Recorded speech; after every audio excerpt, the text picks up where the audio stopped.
Automotive transponder key technology was created to stave off vehicle theft. Immobilizers are types of transponder keys used by companies, and there are many different systems. They all, however, work the same way. These systems are designed to disable fuel injection and the starter, or normally both, if an unprogrammed key is used. Transponder is short for transmitter and responder. A transponder is a miniaturized electronic chip. It has a non-volatile memory, which means that it will not get erased when power is removed. This type of transponder is widely used by automobile manufacturers. They are magnetic coupled transponder systems. These systems are passive in nature, meaning they do not require constant electricity or a power source of their own. They do, however, transmit a radio frequency that can penetrate the plastic key backing, making the transponder not directly visible since it's covered by the plastic head of the key.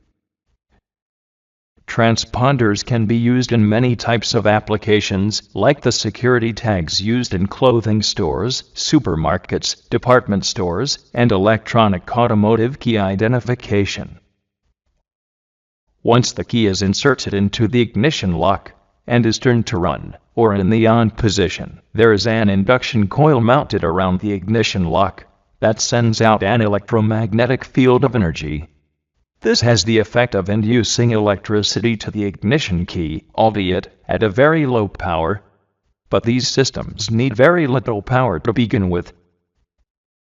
There are very fine coil windings around the chip in the key that absorbs the induced electricity to emit a signal.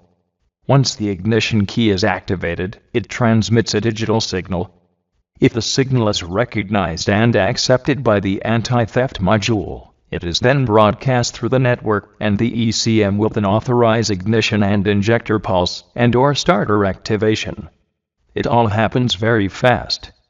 If a vehicle starts and then stalls, it is due to the ECM not receiving the right authorization command from the anti-theft module or computer. As a final note, keep in mind that the actual anti-theft computer could be any number of modules, as in the ECM itself, dedicated anti-theft module, instrument cluster module, or the body module. Proper diagnosis of this system will depend on which module is the actual anti-theft module. Refer to the factory service manual for this type of data.